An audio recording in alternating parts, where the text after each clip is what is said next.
إن الله وملائكته يصلون على النبي يا أيها الذين آمنوا صلوا عليه وسلموا تسليما.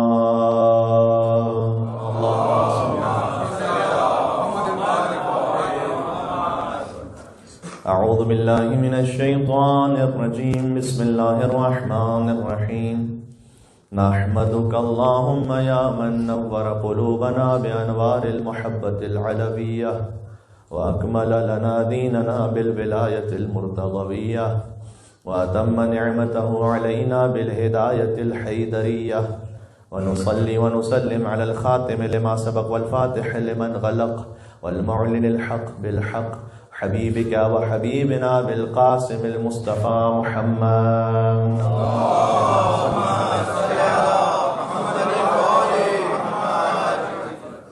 وعلى آله الطيبين الطاهرين المعصومين المظلومين الهداة المهديين أهل الذكر وأمناء رب العالمين، لا سيما النور على النور في التخياء الديجور والسراج المستور، مهدي هذه الأمة إمام زماننا الحجة ابن الحسن العسكري عجل الله تعالى فرجه الشريف، الذين أذهب الله عنهم الرجس وطهرهم تطهيرا.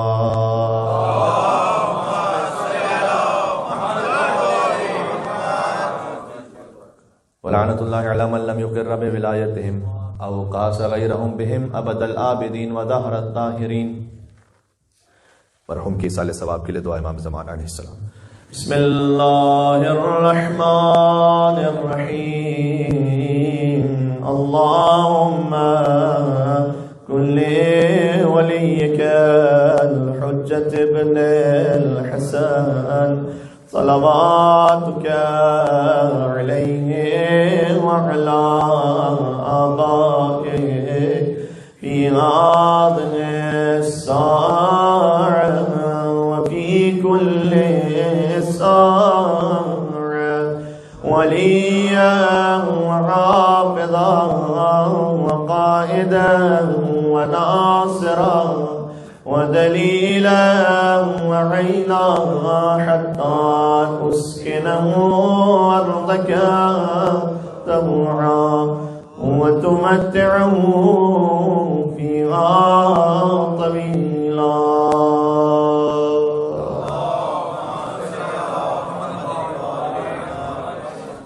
أما بعد فقد قال الله الحكيم في كتابه المجيد. بسم الله الرحمن الرحيم. أولئك عليهم صلوات من ربهم ورحمة وأولئك هم المهتدون. مل کے صلوات بھی دے محمد اور آل محمد پر. اللهم صل على محمد.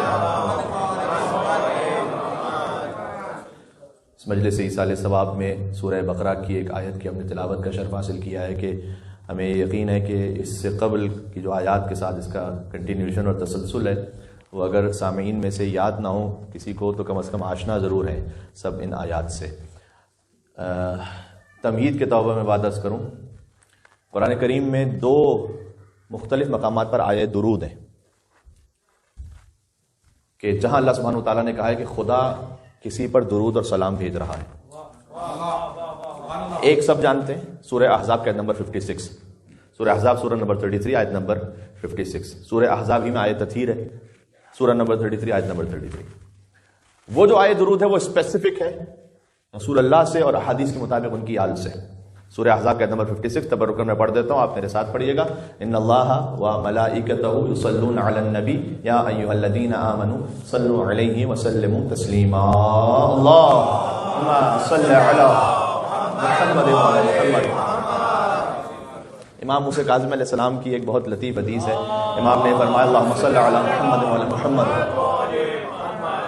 امام نے فرمایا کہ جب تم درود بھیجتے ہو ہم پر، در حقیقت یہ تجدید عہد کر رہے ہوتے ہو اس عہد سے، اس وعدے سے جو اللہ سبحانہ وتعالیٰ نے تم سے عالم ارواح میں لیا تھا.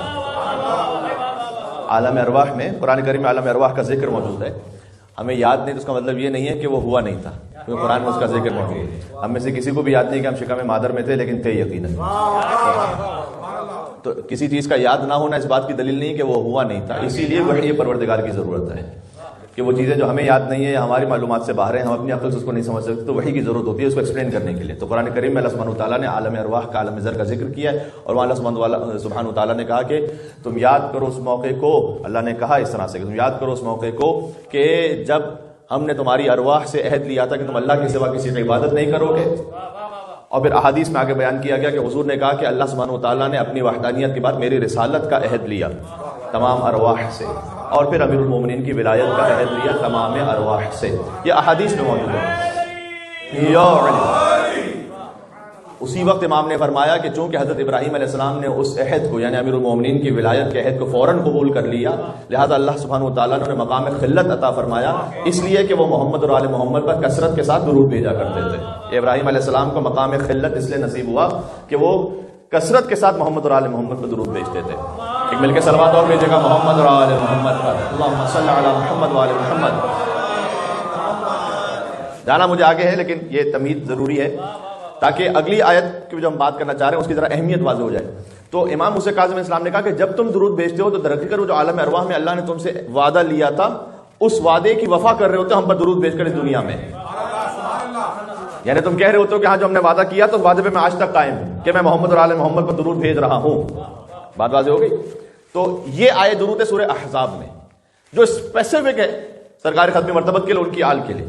لیکن ایک لطیف بات یہ ہے کہ قرآن میں ایک اور آیت درود ہے, اللہ نے ایک اور گروہ پر درود و سلام بھیجا ہے لیکن وہ جنرل ہے, عمومی ہے. لیکن لازمی سی بات ہے کہ وہ وہی افراد ہوں گے جو اس مقام کے ہوں گے کہ اللہ یا اپنے حبیب پر درود و سلام بھیج رہا ہے یا ان لوگوں پر.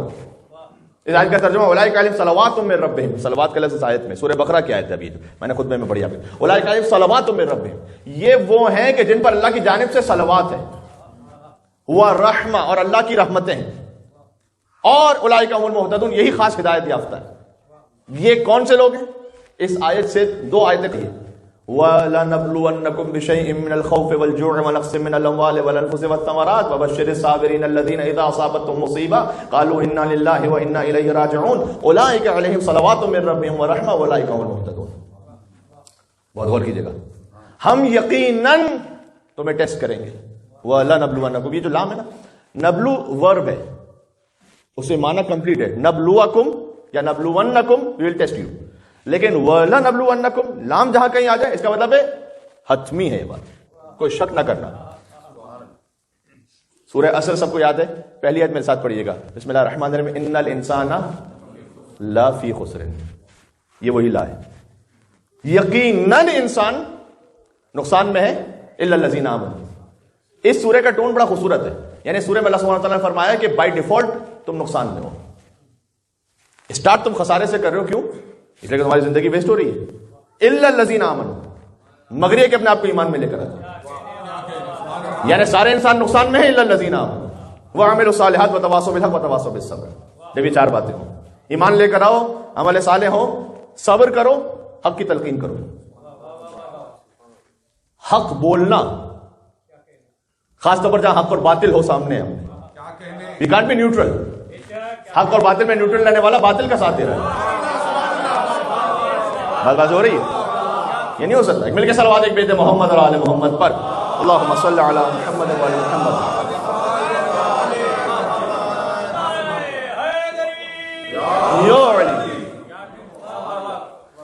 دیکھیں, بسا اوقات میں اس کو خطابت کے عنوان سے نہیں, احادیث کی روشنی میں کہہ رہا ہوں, بسا اوقات کسی کا صحیح موقع پر کلمہ حق کہہ دینا مجھ جیسے خطیب کی 1000 تقریروں سے زیادہ افضل ہے.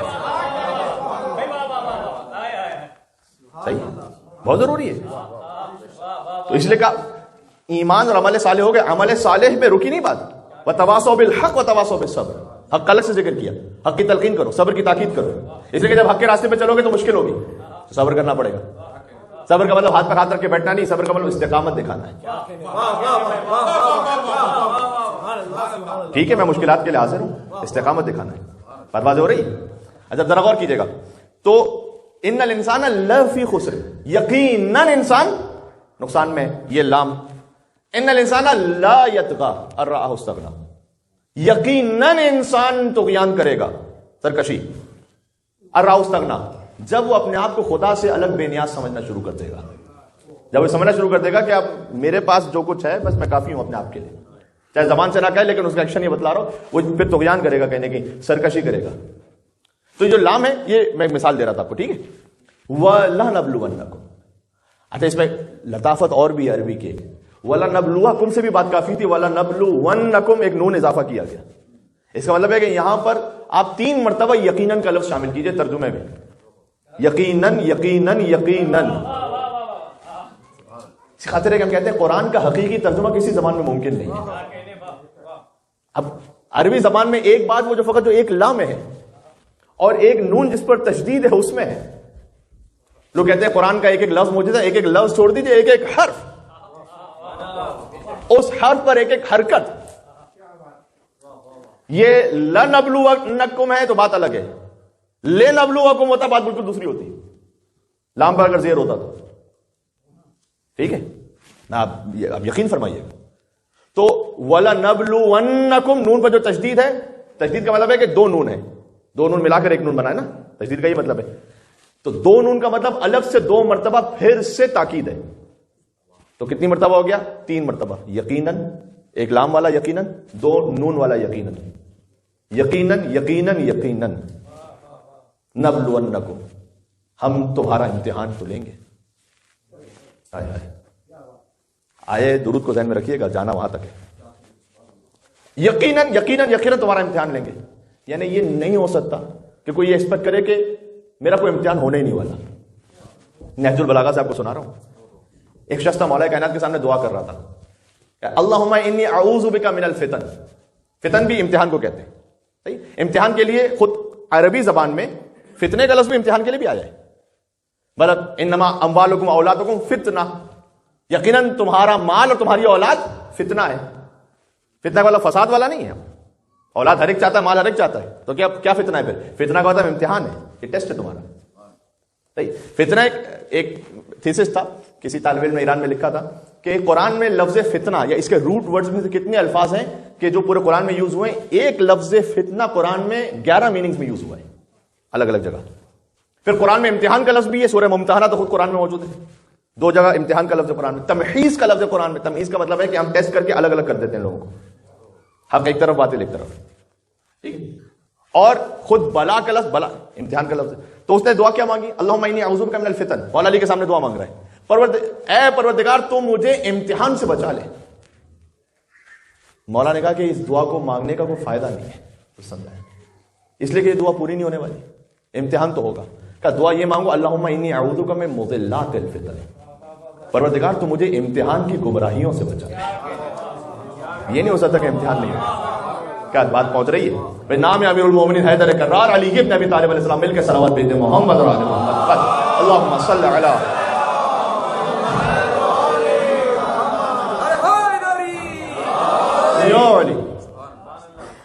یہ بات اس لیے بھی عرض کر رہا ہوں کہ امتحان کی ایک کیفیت یہ بھی ہے کہ مثلا ماں باپ میں سے کسی کے انتقال کی خبر آئے پردیس سے، ہم پردیس میں بلکہ اپنے وطن سے خبر آئے اور جا نہ سکیں جنازے پہ.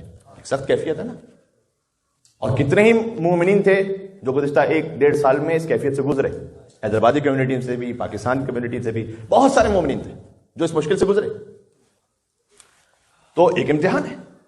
اچھا امتحان آپ یقین جانیے خدا کا ہر امر ایک امتحان ہے، ہر نہیں از منکر ایک امتحان ہے.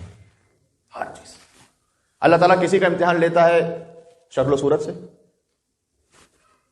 زلیخا اپنے آپ کو آمادہ کر کے آ رہی ہیں حضرت یوسف کے سامنے. وقالت ہے طلب، قرآن کہہ رہا ہے.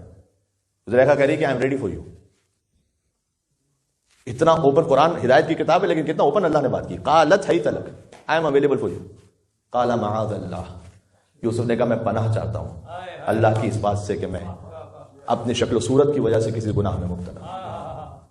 شکل و صورت کے ذریعے امتحان ہے، شہوت کے ذریعے سے امتحان ہے، مال کے ذریعے سے امتحان ہے، اولاد کے ذریعے سے امتحان ہے، بیوی کے ذریعے سے امتحان ہے، شوہر کے ذریعے سے امتحان ہے، والدین کے ذریعے سے امتحان ہے.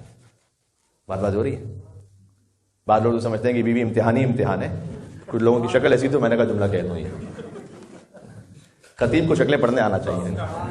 بھائی ایک مل کے صلوات بھیج دیں محمد اور آل محمد. دیکھوں گا نہیں اس طرح.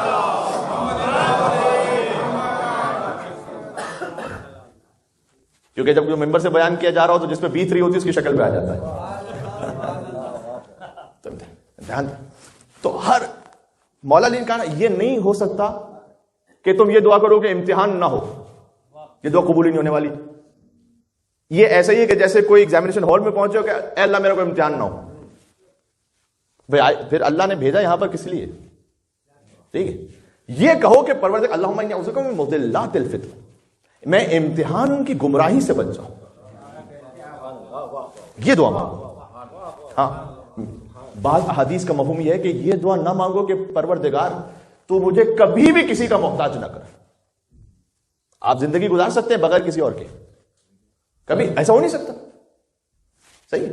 کبھی آپ ڈاکٹر کے محتاج بنیں گے، کبھی آپ انجینئر کے محتاج بنیں گے، کبھی وہ عالم کے محتاج بنیں گے. ایسا ہی ہے نا زندگی. اللہ تعالیٰ نے نظام یہ رکھا ہے. لہذا بزرگ علماء کہتے تھے کہ یہ دعا نہ مانگو کہ پروردگار مجھے کبھی کسی کی ضرورت پیش نہ آئی. دعا قبول ہی نہیں ہونے والی. اللہ تعالیٰ نے بنایا تمہیں ایسے کہ تمہیں ایک دوسرے کے لیے ضرورت ہو. دعا یہ مانگو پروردگار تو مجھے کبھی کسی فسٹ انسان کا محتاج نہ بنا. اللہ بات پہنچ رہی ہے. میں کیا عرض کرنے لگا؟ بیٹھ مل کے صلوات اور بھیجتے محمد اور آل محمد پر صلی اللہ علیہ.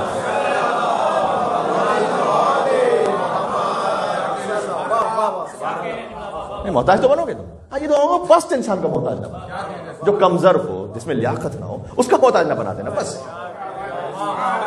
سبحان اللہ. ائمہ علیہ السلام کا ایک ایک کلام جو ہوتا ہے نا ساری زندگی پر محیط ہوتا ہے انسان، ساری زندگی کے لیے درس ہوتا ہے. یقین فرمائیے گا. تو مولانا کا یہ دعا مانگو کہ امتحان کی گمراہی میں نہ پڑ جاؤ. یعنی کیا؟ جب امتحان ہو تو کہیں خدا نہ خواستہ ایمان کو نہ کھو دوں، زبان پر شکوہ نہ لے کر آؤں، کفریہ کلمات نہ لے کر آؤں. صحیح. تو یہ بھی بڑا کامن ہوتا ہے کہ میرے گھر میں کیوں ہوا، میرے ساتھ ہی کیوں ہوا، میرا ہی گھر نظر آیا اللہ کو. اور خاص طور پر جب کوئی اچانک مشکل ہو جائے. صحیح. ابھی تو الحمدللہ اللہ تعالیٰ ہم سب کو آسانیوں میں رکھے انشاءاللہ. لیکن کبھی زندگی میں ایسا آتا ہے کہ ایک دم بزنس کا کوئی کرائسس آیا، اور اگر وہ تھوڑا سا پرولونگ ہو جائے تو کئی مرتبہ شکوے شکایتیں، کیونکہ ظاہر ہے ہمارا تعلق اس فیلڈ سے ہے. تو کئی مرتبہ ہوتا ہے مومنین کے میسیجز آتے ہیں کہ مولوی صاحب ایمان آہستہ آہستہ میرا ڈاؤٹ ہوتا جا رہا ہے، مجھے میں شک میں آتا جا رہا ہوں کہ اللہ ہے کہ نہیں ہے، امام زمان علیہ السلام ہیں کہ نہیں ہے. میں 1 سال سے پکار رہا ہوں مثلا، وہ مدد کیوں نہیں کر رہے. ہم مثلا 10 سال سے بے اولاد ہیں، ہم پکار رہے ہیں، مدد کیوں نہیں ہو رہی. صحیح. تو مولا کہتے ہیں دعا یہ کرو کہ تم اس امتحان کی وجہ سے گمراہی میں نہ پڑ جاؤ. ٹھیک. وَلَنَبْلُوَنَّكُمْ بِشَيْءٍ مِّنَ الْخَوْفِ وَالْجُوعِ وَنَقْصٍ مِّنَ الْأَمْوَالِ وَالْأَنفُسِ وَالثَّمَرَاتِ. اللہ تعالیٰ کی خوبصورتی اس طرح سے، اس کی لطافت اور کرم کہ اس نے پیپر آؤٹ کیا ہوا ہے. امتحان ہے کس چیز کا؟ چھپا کے نہیں رکھا ہوا. خوف کا امتحان ہے. کبھی آپ ڈر میں ہوتے ہیں آگے کیا ہونے والا ہے. مِّنَ الْخَوْفِ وَالْجُوعِ بھوک کا امتحان. وَنَقْصٍ مِّنَ الْأَمْوَالِ وَالْأَنفُسِ وَالثَّمَرَاتِ فائنینشیل کرنچ اس کا امتحان ہے، اور فوڈ اسٹف اس کی کمی کا امتحان ہے. وَبَشِّرِ الصَّابِرِينَ. رسول آپ خوشخبری سنائیے صبر کرنے والوں کو. الذین اذا اصابتهم مصیبہ، جب ان پر کوئی مصیبت نازل ہوتی ہے قالوا، وہ کہتے ہیں انا للہ و انا الیہ راجعون. یہ فقط انا للہ و انا الیہ راجعون کسی موت کو سننے کے لیے نہیں ہے، اس پر بھی ہے، لیکن کہا جب مصیبت آئے تو انا للہ و انا الیہ راجعون. ہم اللہ کے لیے، اللہ کی طرف لوٹ کے جانے والے. ہمارے توکل کو بڑھاتا ہے. ہم اللہ کے لیے انا للہ، ہم یہاں دنیا کے لیے ہے ہی نہیں. انا للہ. جناب امیر نے فرمایا کہ خلقتم للبقاء لا للفنا. اے انسان، اللہ نے تجھے باقی رکھنے کے لیے خلق کیا، فنا کرنے کے لیے خلق نہیں کیا. تو تم یہاں کے لیے خلق نہیں ہوئے، کہیں اور کے لیے خلق ہوئے. سبحان اللہ. ایک ایک کلام جناب امیر کا واقعہ بات ہو رہی. تو انا للہ و انا الیہ راجعون. جو اس منزل پر گزر جائے، فقط لقلقہ لسانی کے تک نے اس کا وجود یہ کہہ رہا ہوں، اولئک علیہم صلوات من ربہم. یہ وہ ہیں کہ جن پر اللہ صلوات بھیج رہا ہے. ایک رسول اللہ پر صلوات ہے، ایک وہ کہ جو امتحان میں صبر کرتے تھے، کہہ رہے انا للہ و انا الیہ راجعون. اس پر اللہ کی جانب سے صلوات ہے. صلوات کا ایک حق بنتا ہے یہاں پر مل کے باواز بلند تمام مصائب کے حل کے لیے انشاءاللہ. اللہم صل علی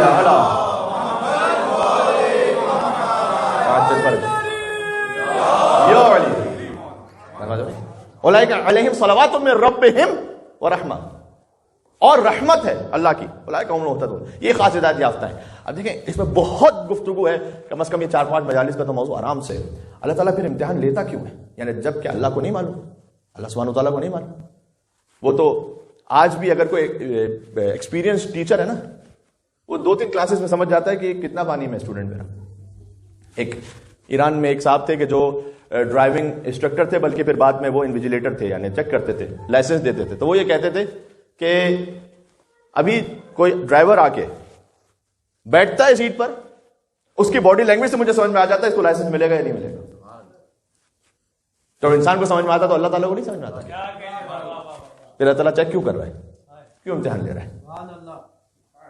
کم از کم 5 وجوہات ہیں. بس یہ 5 سن لیجیے گا ایک کے بعد ایک، مسائل پہ آ جاتا. 5 وجوہات ہیں کہ اللہ امتحان لیتا کیوں ہے. پہلی ہم اور آپ کے لیے جو سب سے زیادہ فریکوینٹ ہو جائے، ہم سوئے ہوئے ہوتے ہیں کسی غفلت میں، غفلت سے اللہ ہوش میں لے کے آنا چاہتا ہے. ہوش میں اس پہ تھوڑا سا شیک ہونا ضروری ہوتا ہے. اللہ سبحانہ و تعالیٰ ہلاتا ہے. احادیث میں کثرت کے ساتھ ہے. تو انسان غفلت میں ہوتا ہے. کتنی مرتبہ ایسا ہوتا ہے کہ قرآن میں نہیں ہے. اب یہ الگ بات ہے کہ انسان اس امتحان کی وجہ سے جب ہوش میں آ جائے تو پھر کتنا جاگتا ہے وہ، اور پھر کتنا دوبارہ سو جاتا ہے. یہ اس کے اوپر ہے. والذی یسیرکم فی البر والبحر حتی اذا کنتم فی الفلک وجرین بہم بریح طیبۃ وفرحوا بها جاءتها ريح عاصف جاءهم الموج من كل مكان وظنوا انه محيط بهم دعوا الله مخلصین له الدین لئن انجیتنا من هذه لنكونن من الشاکرین فلما انجاهم اذا هم یبغون فی الارض بغیر الحق. یہ سورہ یونس آیت نمبر 23 اور 24. خدا وہی جو تمہیں خشکی پر سیر کراتا ہے، سمندر پہ سیر کراتا ہے. یہاں تک کہ جب تم سمندر میں جا رہے ہوتے ہو، حتی اذا کنتم فی الفلک، تم کسی کشتی میں ہوتے ہو، وجرین بہم بریح طیبۃ وفرحوا بها، اور آس پاس بہت اچھا ایٹماسفیئر ہوتا ہے. یہ سمبولک ٹرم ہے جو اللہ سبحانہ وتعالیٰ یوز کر رہا ہے. تمہاری زندگی بڑی اچھی جا رہی ہوتی ہے. فرحوا بها، فرحت یعنی احساس سکون، ٹرنکویلٹی محسوس کر رہے ہوتے. جاءت ريح عاصف، پھر کبھی ایسا ہوتا ہے کہ خطرناک طوفانی ہوائیں چلنے لگتی ہیں. ابھی بارش بھی ہو رہی تھی تھوڑی دیر پہلے، خطرناک قسم کی، تھوڑے ٹائم پہلے بڑا ونڈی ویدر تھا. ٹھیک ہے، تو اللہ تعالیٰ مثال دے رہا ہے کہ جب تم بیچ سمندر میں ہو اور خطرناک ہم ہوائیں چلاتے ہیں. ریح عاصف یعنی کشتیوں کو پلٹا دینے والی ہوائیں. وجاءہم الموج من کل مکان، اور تم بالکل آدھی رات کو سمندر کے درمیان ہو، تمہیں یہ یقین ہو گیا کہ اب موت نے مجھے چاروں طرف سے گھیر لیا ہے. یعنی تم ایک ایسے امتحان میں جا کے پڑھتے ہو کہ پھر جہاں تمہیں بچنے کا کوئی امکان نہیں، ایسی سب گرفت میں ہو. دعوا اللہ مخلصین لہ الدین. اللہ کہتا ہے یہی ایک وقت ہوتا ہے انسان جب تو اپنے پروردگار کو بہت خلوص کے ساتھ پکارتا ہے. یہ غفلت سے اٹھانا ہے اللہ کا. آپ بہت سے، میں اپنے آپ پہ کسی اور پہ کیوں کہوں، اپنے آپ کے لیے کہتے ہیں، جب کبھی کسی سخت مشکل میں آ جاتے ہیں، کہیں کہ عزت کا معاملہ ہو جائے، کہیں کو اور معاملہ ہو جائے، اس وقت جو نماز کی کیفیت ہے اور جو اللہ کی طرف رجوع کرنے کی کیفیت ہے وہ تھوڑی وہ الگ ہی ہوتی ہے. باقی تو آئے مصلے پر 2-4 منٹ میں بس اٹھک بیٹھک کر کے فارغ ہو گئے. لیکن جب کوئی ایسا موقع آ جاتا ہے تو اب یہ کہ مصلے سے اٹھنے کا دل نہیں کر رہا، ساری دعائیں بھی یاد آتی ہیں، فلاں دعا بھی پڑھو، یہ آیت بھی پڑھ لو، یہ وظیفہ بھی کر لو. دعوا اللہ مخلصین لہ الدین، بہت خلوص سے تم اللہ کو پکارو. اللہ تعالیٰ اتنا کریم ہے کہ وہ سامنے سے پلٹ کر یہ نہیں کہتا کہ اچھا خالی وقت پر آئے ہو. یہ انسان ہے جو کہتا ہے. آپ نے کسی کو 1 سال تک فون نہ کیا اور جو فون کریں گے دل میں تو یقیناً خیال آئے گا کوئی نہ کوئی تو کام پڑا ہوگا. 1 سال تک تو یاد نہیں تھا. اللہ تعالیٰ ہی نہیں کہتا سامنے سے کہ اچھا اب مصیبت پہ یاد آئے گا. دعوا اللہ مخلصین لہ الدین. وہ کہتا ہے پروردگار لئن انجیتنا من ھذا، تو یہ جو میں اتنے سخت مشکل میں پرابلم میں آ گیا ہوں تو مجھے اس سے بچا لے. لئن انجیتنا، نجات سے، یہ اس سے نجات دے دے. لنکون، لام کو میں سمجھا چکا ہوں آپ کو، اور نون کو بھی سمجھا چکا ہوں. لنکونن من الشاکرین، یقیناً یقیناً یقیناً میں تیرا شکر کرنے والا بندہ بن جاؤں گا. میں بالکل 100% رائے راست پر آ جاؤں گا. اللہ تعالیٰ کرم کرتا ہے، وہ یہ نہیں کہتا پلٹ کر کہ تم اس وقت کیوں آئے ہو اپنی مشکل میں، فقط میرے پاس اپنے مطلب پر آئے ہو. فلما انجاہم، اللہ کہتا ہے ہم دعا قبول کر لیتے ہیں، ہم سن لیتے ہیں. فلما انجاہم، تمہیں نجات دیتے ہیں. جیسے ہی اس کی کشتی کو ساحل کے قریب لے کر آتے ہیں، فلما انجاہم اذا ہم یبغون فی الارض بغیر الحق، وہ جیسے زمین پر قدم رکھتے ہیں اسی وقت سے پھر فساد شروع کرتے ہیں. یوزولی ایسا بہت اس وقت بھی ہوتا ہے کہ جب شدید کسی بیماری میں انسان مبتلا ہوتا ہے. حدیث میں آیا ہے کہ اللہ تعالیٰ نے فقر، بیماری اور موت، ان 3 چیزوں کو رکھا اس لیے کہ تاکہ تم اللہ کو یاد رکھو. صحیح، ورنہ اگر یہ 3 چیزیں نہ ہو نا پھر کوئی ولی اللہ ہی ہوگا جو اللہ کو یاد کرے گا. فقر میں آؤ گے یعنی کہیں نہ کہیں کسی مشکل میں آؤ گے فائنینشلی تو پھر اللہ کو یاد کرو گے. اس میں نہیں آؤ گے تو بیماری تو ہر ایک کو آنی ہے. اور خاص طور پر اگر کوئی ایسی سکنس ہو جائے کہ جس کا سے ویکنس بہت ہو جائے، کبھی نہ کبھی آپ لائف میں اس سے گزرے ہوں گے، ہر انسان گزرتا ہے کبھی نہ کبھی. تو اس وقت وہ اپنے آپ سے کیا کہہ رہا ہوتا ہے، وہ بہت چیز سوچ رہا ہوتا ہے کہ میں نے فلاں غلط کام کیا، یہ کیا، ایسا کاش نہ کرتا، وہ نہ کرتا کاش، اور اللہ تو بس مجھے تھوڑا سا صحت دے دے. تو بہت سے وعدے کرتا ہے انسان کہ میں تیرا اچھا بندہ بنوں گا. فلما انجاهم اذا هم يبغون في الارض بغير الحق. اللہ کہتا ہے تم جیسے زمین پر قدم رکھتے ہو فساد شروع کر دو. یا ایھا الانسان، پہلے اللہ نے کہا انما بغیکم علی انفسکم، یہ یاد رکھنا تم اللہ کو نہیں دھوکہ دے رہے، تم اپنے آپ کو دھوکہ دے رہے. تم اللہ کو نہیں، یو کین ناٹ چیٹ اللہ سبحانہ وتعالی، اللہ کو نہیں دھوکہ دے سکتے. انما بغیکم علی انفسکم متاع الحیات دنیا، دنیا کی تھوڑی سی زندگی ہے، گزار لو. ثم الینا مرجعکم، جانا کہاں ہے؟ آنا تو ہمارے ہی پاس ہے. فننبئکم بما کنتم تعملون، ہم اس وقت خبر لے لیں گے جو تم دنیا میں کیا کرتے ہو. ہمیں جلدی ہے ہی نہیں، جلدی نہیں ہے اللہ کو. یہ بات میں شاید کسی اور حوالے سے آپ کے سامنے کہہ چکا ہوں کہ انتقام کی جلدی اسے ہوتی ہے جیسے حکومت چھن جانے کا خوف ہوتا ہے.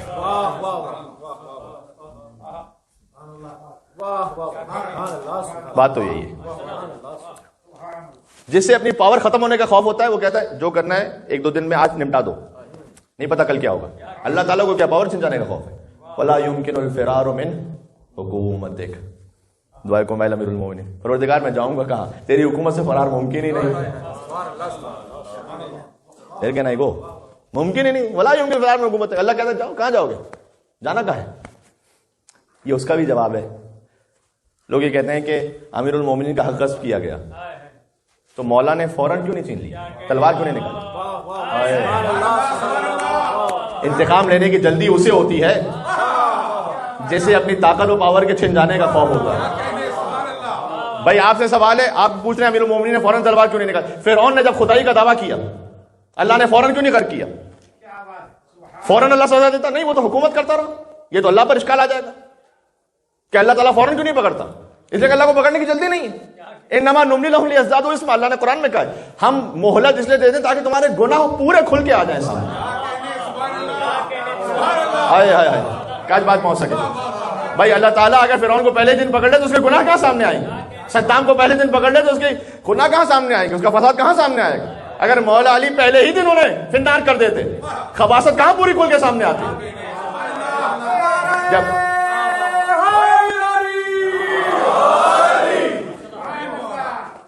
جب گناہ کھل کے ایکسپوز ہو گیا، اب اس کے بعد فرعون نے سوچا بھی نہیں ہوگا کہ میں دریا سے گزر رہا ہوں تو یہاں پہ یہ دریا دونوں مل جائیں گے اور میں غرق ہو جاؤں گا. وہاں اللہ نے غرق کر کے بتلایا جہاں نہ بچنے کا امکان تھا نہ بھاگنے کا امکان تھا، نہ جائے رفتن نہ پائے ماندر، کچھ نہیں تھا. وہاں اللہ نے غرق کر کے بتلایا کہ دیکھو تمہاری جھوٹی خدائی کا دعویٰ کیا تھا اور رب العالمین کی طاقت کیا تھی. امیر المومنین کا غصب کیا گیا، مولا نے کہا کہ گناہ کھل کے سامنے آئے، یہ کھل کے ایکسپوز ہو، قیامت تک کے لیے لعنت کے مستحق بنے. اس کے بعد امیر المومنین جواب کب دیا؟ گویا یہ علی کا انتقام تھا کہ جب تیسری خلافت پر امیر المومنین کے پاس آیا کہ اب آپ قبول کر لیجیے. مولا نے رد کر دیا اسے، کہ تم جو دینے آئے ہو اس کی حیثیت علی کی نگاہ میں پھٹی ہوئی جوتی سے زیادہ حقیر ہے. اس وقت علی نے خلافت کو رد کر کے بتلا دیا کہ کرسی کا فقیر کون ہوتا ہے اور مومنوں کا امیر کون ہوتا ہے.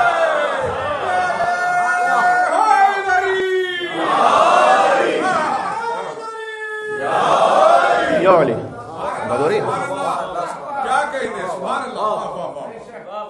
تو اللہ کبھی امتحان اس لیے لیتا ہے کہ غفلت سے نکالتے ہیں. یہ خوش نصیب ہوتے ہیں وہ لوگ کہ جو امتحان کی وجہ سے غفلت سے نکل جاتے ہیں، ورنہ کچھ لوگ ہوتے ہیں کہ جو اور اس میں مبتلا ہو جاتے ہیں. پہلی بات. دوسرا، اللہ تعالیٰ اس لیے امتحان لیتا ہے کہ کبھی وہ کچھ اجر و ثواب دینا چاہتا ہے کسی مومن کو. یہ احادیث کا مفہوم ہے کہ اس کی نیکی کوئی ایسی ہے نہیں لیکن اللہ ثواب دینا چاہتا ہے تو ایک امتحان میں ڈال دیتا ہے. اچھا، امتحان سے ہمارے ذہن میں بہت بڑی بڑی باتیں آتی ہیں. مثال کے طور پر یہی کہ کسی کی موت کی خبر سننا، خود بیماری مبتلا ہو جانا، کئی اولاد کے لیے خدا نخواستہ کچھ ہو جانا. لیکن یہ تو ہے ہی. میں آپ کو بتاؤں چھوٹی سے چھوٹی بات بھی.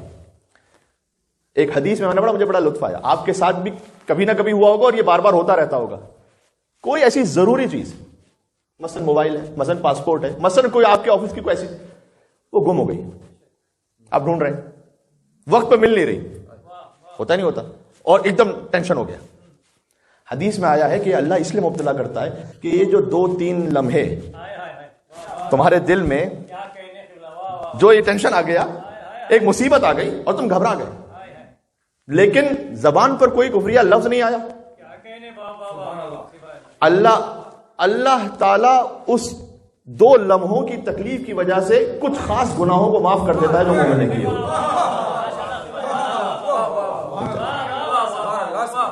کیا کریم رب ہے واقعا. اس کا مطلب یہ نہیں کہ جان بوجھ چیزیں گوانا شروع کر دیں. یا دوسروں کی غائب کرنا شروع کرتے ہیں تاکہ دوسرے امتحان میں مبتلا ہوں. ہم تمہارے گناہوں کو بخشوا رہے ہیں. گاڑی کی چابیاں غائب ہو گئی یہاں سے, اور اللہ تعالیٰ خود چیک کر لے گا, کسی کو آپ کو چیک کرنے کی ضرورت نہیں کسی کو. تو فرمایا کہ اللہ تعالیٰ کو اجر دینا چاہتا ہے. دوسری وجہ. تیسری وجہ آپ محسوس کر سکتے ہیں کہ ہر گفتگو مطلب ہر وجہ پہ 1-1 گھنٹے کی تقریر ہو سکتی ہے, لیکن میں 5 وجوہات بیان کے بعد ختم کرنا چاہتا ہوں. تیسری وجہ, اللہ کبھی اس لیے امتحان لیتا ہے کہ وہ کسی کے رینک کو بڑھانا چاہتا ہے. صحیح ہے. آرمی ٹریننگ میں بہت ہوتا ہے. آرمی ٹریننگ میں کیا ہوتا ہے کہ اس میں بہت سخت ٹریننگ سے گزرنا پڑتا ہے انسان کو. کبھی کبھار اس کی بھی سزا دی جاتی ہے, اس نے کیا نہیں ہوتا نہیں آرمی ٹریننگ میں ایسا. اچھا, کبھی یہ ہے کہ اس نے کوئی مسٹیک کی ہے, اسے کہا کہ بھائی یہ سردی کی سخت رات ہے, اب جا کے باہر پہرا دو, یہ تمہاری سزا ہے.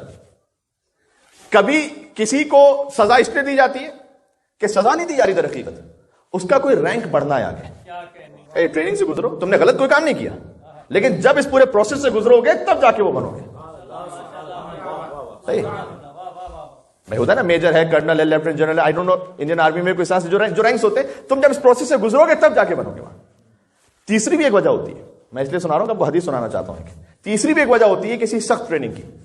نہ کوئی غلطی ہوئی ہے, فرض کیجیے کوئی رینک بھی نہیں پڑنا فی الحال, لیکن کبھی کسی سب آرڈینیٹ نے آ کے اپنے باس سے یہ کہا کہ سر مجھے 1 مہینے بعد چھٹی پہ جانا ہے 1 ہفتے کے لیے.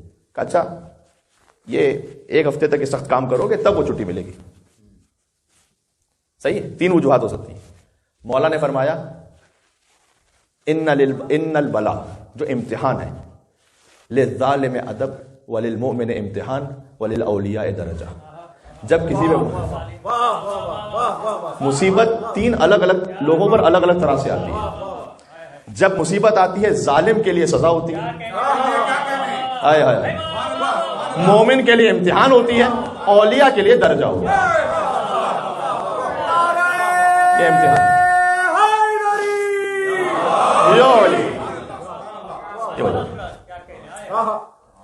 اللہ ظالم کو اسی سزا سے ادب سکھاتا ہے, سزا دیتا ہے. مومن کا امتحان لیتا ہے, اولیاء کا درجہ بڑھا دیتا ہے. صحیح.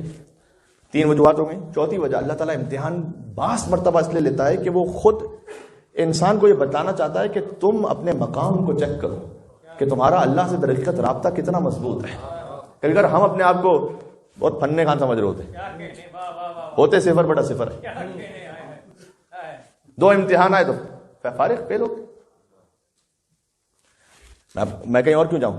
ایک آج سے 10-12 سال قدیمی بات ہے, ہر انسان کے اندر کوئی نہ کوئی نفسانی کمی کوئی چیز ہوتی ہے. تو میں ضروری کہ وہ حرام ہی ہو, لیکن ایک مشکل تھی, میں اس سے چاہ رہا تھا کہ میں اپنے آپ کو بچاؤں. 2 مہینے گزرے, الحمدللہ میں اس نفسانی مشکل میں مبتلا نہیں ہوا. تو اللہ تعالیٰ کا شکر ادا کر رہا تھا کہ ہاں ماشاءاللہ شاید میں نے اسے اوور کم کر لیا ہے. پھر 2-2.5 مہینے بعد کوئی ایسا موقع آیا, کہیں دکھاوے کا موقع ہوتا ہے, کہیں کچھ موقع ہوتا ہے, انسان اپنے آپ کو روکنا. مجھے فیل ہوا کہ نہیں, جہاں موقع آیا تو آئی واز ناٹ, یعنی اس کیپیبل نہیں تھا میں, اس کا مطلب. تو وہ امتحان لیا اللہ نے تو سمجھ میں آیا کہ جو سمجھ رہا تھا وہ ہوں نہیں. یہ بھی نصیب والوں کو سمجھ میں آتا ہے, سمجھ میں آ جائے, نصیب والوں کو سمجھ میں آتا ہے.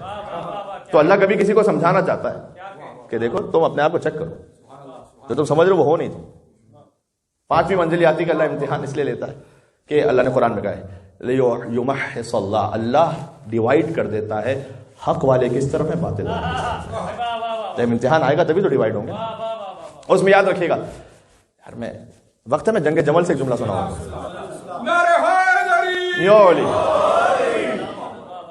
بعض مرتبہ ایسا ہوتا ہے, حق اور باطل ہے نا,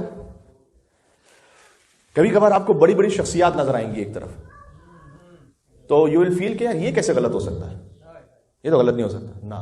کبھی بھی دھوکے میں نہ جائیے گا, کبھی بھی دھوکے میں نہ جائیے گا. جنگ جمل میں کیا ہوا ذرا سن لیجیے گا. جنگ جمل میں کچھ لوگ آئے مولا کے پاس اور وہ جینوئنلی کنفیوز تھے. ایک مرتبہ تو ہوتا ہے نا کہ ایک انسان فتنہ کر رہا ہے, وہ بات نہیں. آج اپنے آپ کو 14 سال بعد نہ سوچیے, اس سینیریو میں سوچیے. تو جینوئنلی کنفیوز ہے. امام سے پوچھا اس نے, کہا یمکن ان یجتمع طلحہ و زبیر و عائشہ علی باطل, کیا ممکن ہے کہ یہ اتنے بڑے بڑے نام ہیں, طلحہ ہے, زبیر ہے, تو یہ سب رسول اللہ کی زوجہ ہیں. کیا یہ سب باطل پر جمع ہیں؟ اتنے بڑے بڑے لوگ, یہ بہت بڑی بڑی پرسنالٹیز تھیں ان کی, کوئی چھوٹے لوگ نہیں تھے. ایک تو یہ کہ رسول اللہ سے قربت ایک رشتہ داری ہے, دوسرا یہ کہ 3 خلافتوں کے گزرنے کے بعد پروٹوکول بہت بڑھ بھی گیا. آپ ایک شخصیت کو بناتے میڈیا سے بناتے نا, ہو سکتا ہے کوئی کچھ نہ ہو 6 مہینے بعد جو ہے وہ پوری دنیا میں اس کا نام ہے. کیوں؟ لیکن 6 مہینے بہت زیادہ کہہ رہا ہوں میں, 2-3 دن میں ہو جاتا ہے کام. آج کے 2 دن میں ہو جاتا ہے کام. ٹھیک ہے, آج کل تو پتہ نہیں کیا ٹک ٹاک اسٹار, یہ وہ سب آفت خرافات کیا کیا نکلا ہوا ہے, اللہ خیر کرے. بس ہم کہہ رہے ہیں ہمارے زمانے میں بھی ہے 25 سال بعد, 30 سال بعد, 100 سال بعد امام کا ظہور ہو جائے تو امام ہی بچا سکتے ہیں, ورنہ تو امام کے ظہور کی تعجیل کے لیے ایک صلوات بھیجیے گا. اللہم صلی علی محمد. اس نے جینوئنلی پوچھا کہ اے علی, میں واقعاً کنفیوز ہوں کہ یہ کیسے پاسبل ہے کہ اتنی بڑی بڑی پرسنالٹیز وہ غلط ہو سب. کتنے سینیریوز آتے ہیں ایسے. مولا نے وہ جواب دیا کہ ادبائے عرب کہتے ہیں کہ اس سے بڑھ کر فصیح و بلیغ جملہ کلام عرب میں کہا نہیں گیا. مولا کائنات نے کہا ان الحق والباطل لا یعرفان باقدار الرجال اعرف الحق تعرف اہلا اعرف الباطل تعرف اہلا. مولا نے کہا یاد رکھ, افراد کے معیار سے حق اور باطل کو نہیں پہچانا, حق اور باطل کے معیار سے افراد کو پہچانا.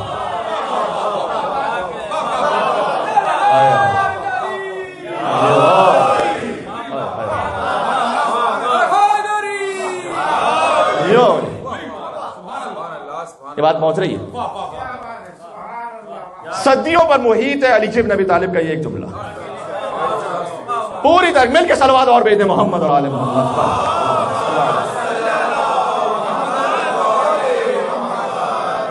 پہنچ رہی ہے کہ افراد کی کسوٹی پر, اس میزان پر حق اور باطل کو نہیں پہچاننا. ارے اتنی بڑی شخصیت ہے تو یقیناً حق پر ہوگی. کس نے کہا؟ کوئی گارنٹی نہیں. حق اور باطل کی میزان پر افراد کو پہچاننا. دس از ادر وے اراؤنڈ. بات ہو رہی ہے. پھر مولا کہا اعرف الحق تعرف اہلا اعرف الباطل تعرف اہلا. پہلے حق کو پہچان تاکہ حق والے سمجھ میں آئے. افراد کے ذریعے حق کو نہ پہچان, پہلے حق کو پہچان تعرف اہلا تاکہ اہل حق سمجھ میں آئے. اعرف الباطل, باطل کو پہلے پہچان تعرف اہلا تاکہ باطل والے سمجھ میں آئے. بات ہو رہی ہے. یہ صدر اسلام کی پوری تاریخ سے لے کر آج تک کے حالات سب اس میں پوشیدہ ہیں, سب پوشیدہ ہیں. اللہ اکبر. بات سمجھ آ رہی؟ کیا کوئی بڑی سے بڑی پرسنالٹی ہو, یہی سمجھ لینا کہ ہمیشہ حق پر ہے. پرسنالٹیز کے ذریعے سے رائٹ اینڈ رانگ نہیں پہچاننا, رائٹ اینڈ رانگ کے ذریعے سے پرسنالٹیز کو پہچاننا. بات ہو رہی ہے. اب آپ کی توجہات چاہتا ہوں, ایک منزل اور چلیں گے میرے ساتھ آگے. یہ اصول دنیا کے ہر شخص کے لیے یہی ہے جو علی نے بیان کیا, سوائے خود علی ابن ابی طالب کے. میں کچھ کہنا چاہ رہا ہوں, میں بات پہنچی, میں کیا کہنا چاہ رہا ہوں. عرض یہ کرنا چاہ رہا ہوں کہ ہمیشہ یہ دیکھنا حق کیا ہے باطل کیا ہے, پھر دیکھنا حق والے کون ہے باطل والے کون ہے. لیکن جہاں علی کا معاملہ آ جائے, چیک نہیں کرنا حق کیا باطل کیا, ضرورت ہی نہیں ہے. علی ہے تو حق ہے.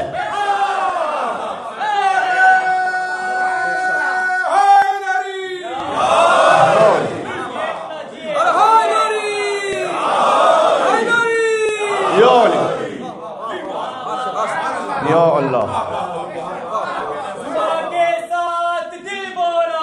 علی مولا,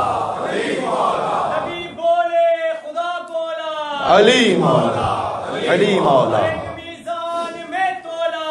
علی مولا.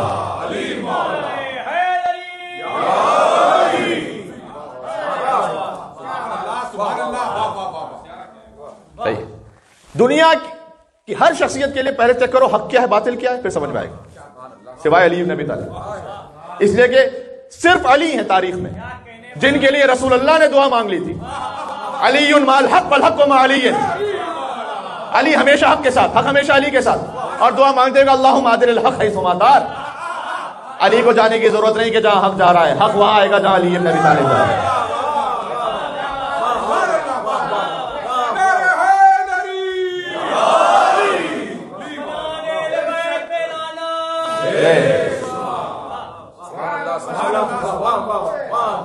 سبحان اللہ.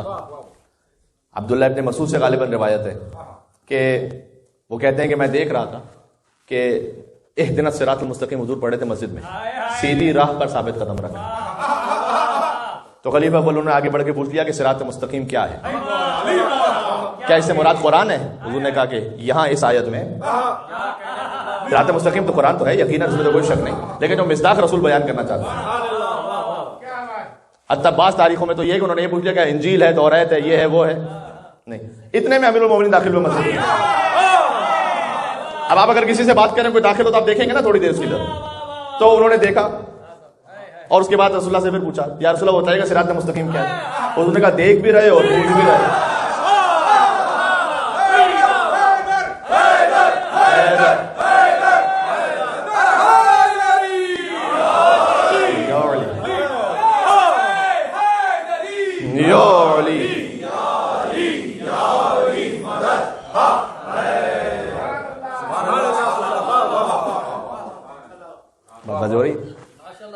انشاءاللہ باقی تو اللہ تعالیٰ کا جو اذن ہو اور اہل بیت علیہ السلام کی جانب سے جو عطا ہو, لیکن شاید عشرہ محرم الحرام کی مجالس میں اس موضوع کو, حق اور باطل کے اس موضوع کو تھوڑا سا اور آگے بڑھائیں گے انشاءاللہ بشرط حیات توفیق پروردگار تائید محمد اور آل محمد علیہ السلام.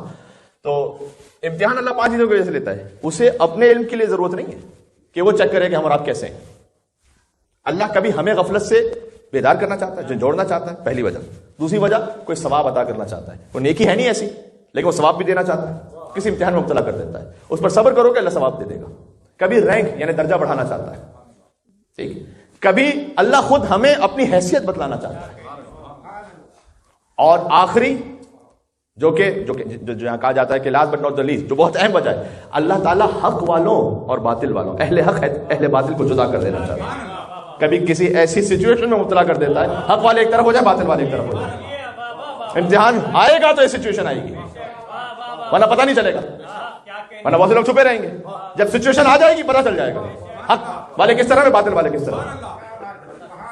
اس خاطر ہے کہ اللہ سبحانہ وتعالیٰ امتحان لیتا ہے. بات واضح ہو گئی.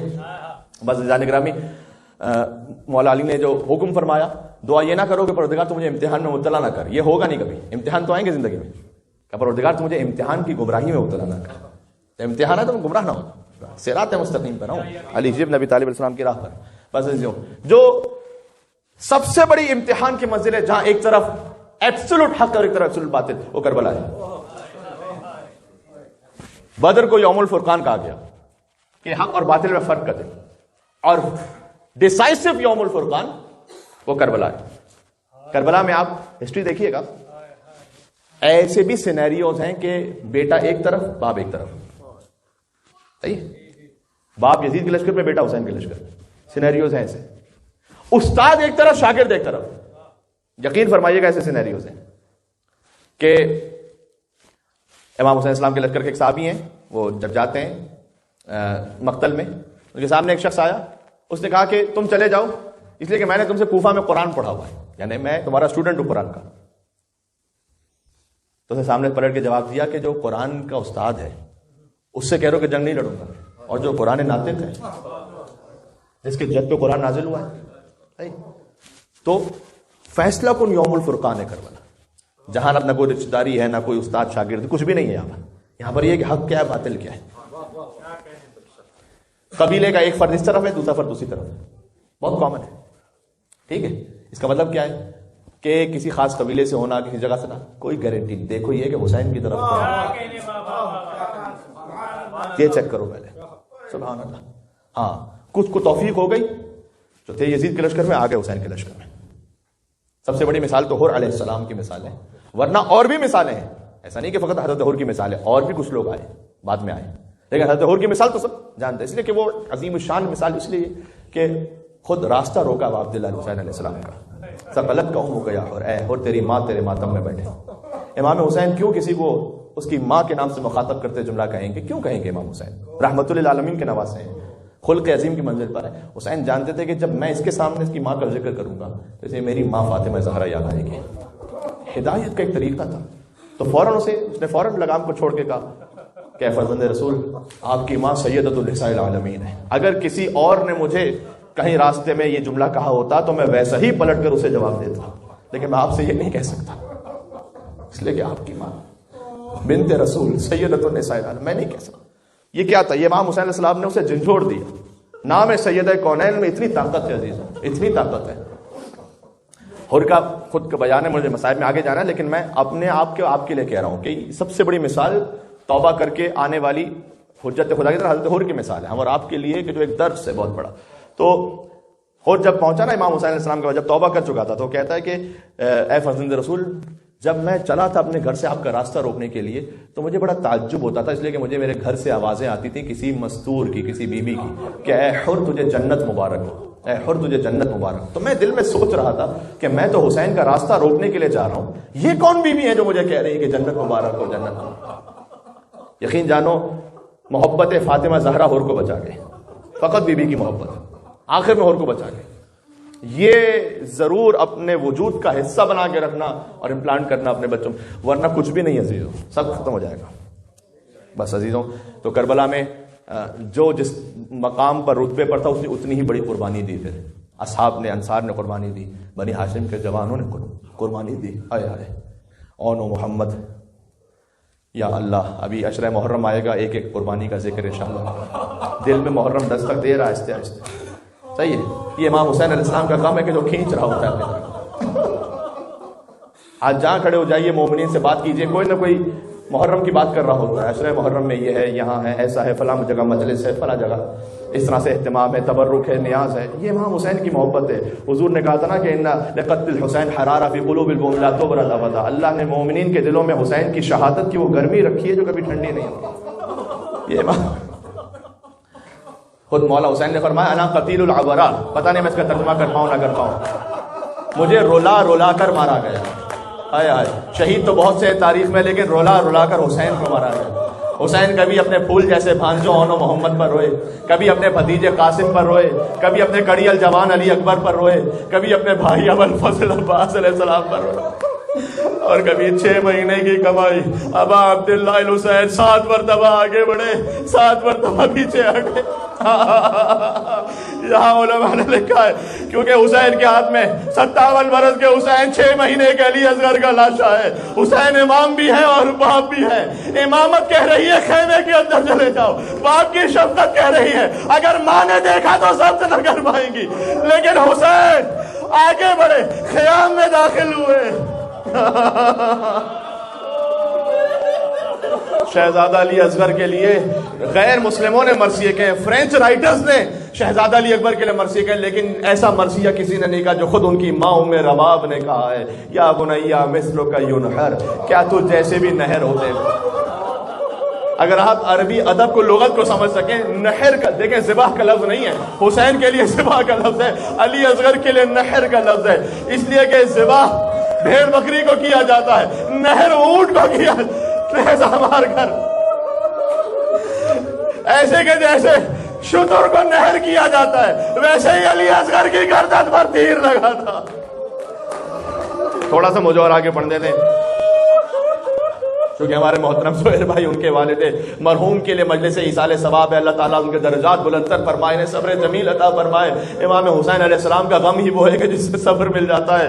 میں اپنے محترم بھائی سے کہنا چاہوں گا کہ آپ کو آپ کے والد کی وفات کی خبر ملی، یقیناً سخت منزل تھی، اس میں تو کوئی شک نہیں ہے، پردیس میں تھے، تو یہاں پر کچھ نہ کچھ لوگ جمع ہو گئے ہوں گے پرسہ دینے کے لیے، گلے لگانے کے لیے، میرا سلام، میرا بیمار ہے سید الساجدین، کوئی پرسہ دینے نہیں آیا، کمر پر تازیانے مارنے کے لیے آئے، کوڑے برسانے کے لیے آئے، سجاد کے ہاتھوں میں ہتھکڑیاں تھی، پیروں میں بیڑیاں تھی، گلے میں توق تھا، بے اختیار کا سلام علیکہ یا ابا عبداللہ۔ بی بی زینب نے پوچھا بیٹا سجاد حسین کہاں ہے، مجھے نظر نہیں آتے۔ کبھی بھی اماں وہ دیکھیے گا نوکے نیزہ پر میرے بابا کا سر بلند ہے۔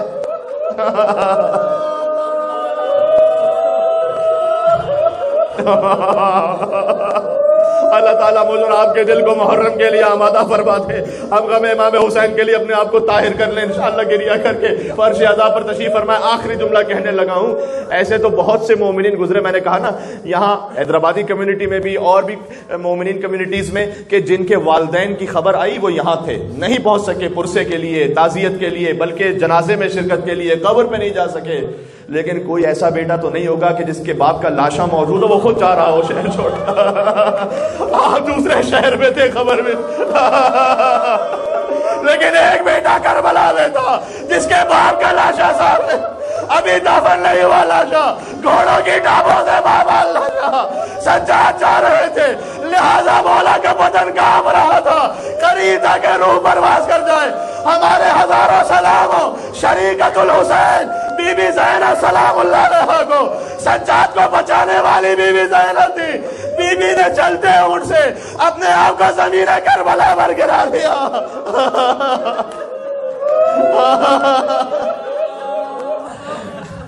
مولا سجاد نے کہا پھوپھی اماں انہوں نے اپنے لاشیں تو دفن کر دی ہیں, یہ مقتل میں جملہ موجود ہے, یزیدی یہ لعین انہوں نے اپنے لاشیں, کہا اپنے لاشیں دفن کر دی ہیں, میرے بابا کا لاشا دفنانے والا کیا اگر نہ ہوتا مقتل میں تو نہ پڑتا, مجھے معاف کر. کہا یہ میرے بابا کو کیا مسلمان بھی نہیں سمجھتے؟ کوئی دفن کرنے کو حسین کو تیار. کہا بیٹا سجاد بی بی زینب نے تسلی دی, بیٹا ایک دن آئے گا یہاں پر قبریں بنیں گی, یہاں پر مزار بنیں گے, یہاں پر زائرین آئیں گے. مولا زمانہ ہو گیا حسین کی زیارت پر بھی نہیں جا سکے, اربعین پر بھی نہیں جا سکے. مولا توفیق عطا کر. آخری جملہ کہ سجاد معجزے کے ذریعے 3 دن بعد آئے حسین کا لاشا دفنانے کے لیے. آپ نے بھی میتوں کو دفنایا ہوگا, بہت سے مومنین ایسے جو قبر میں اترے ہوں گے. شریعت کا حکم ہے چہرے کو قبلے کی طرف کر دو. سجاد نے زبان حال پڑھ لو, کہ بابا آپ کے لاشے پر سر موجود نہیں, بابا قبلے کی طرف کیا کروں. سجاد نے اپنی کٹی ہوئی گردن اپنے لبوں کا حسین کی کٹی ہوئی گردن پر رکھا. کہا ذا قبر حسین ابن علی الذی قتلوہ عطشانا, یہ اس حسین کی قبر ہے جسے 3 دن کا بھوکا پیاسا فرات کے قریب جہاں جانور پانی پی رہے تھے قتلوہ عطشانا.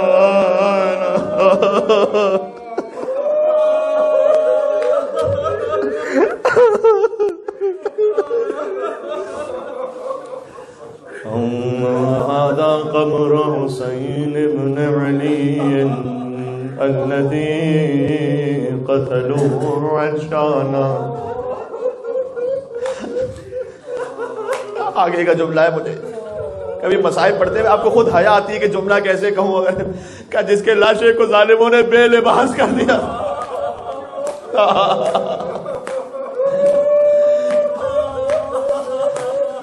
یقیناً حسین کے جسم اطہر پر وہ لباس کہنا موجود تھا, وہ تو کوئی ہی نہیں اتار سکتا ہے, لیکن امام کے تبرکات کو لوٹ کر چلے گئے, حتیٰ انگشتری کو لے کر چلے گئے, انگلی کاٹ کر لے گئے.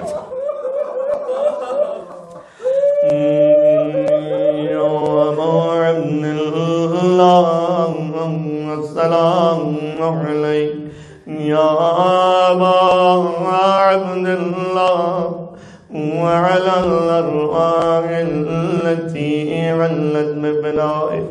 السلام على الحسين وعلى علي بن الحسين وعلى أولاد الحسين وعلى أصحاب الحسين.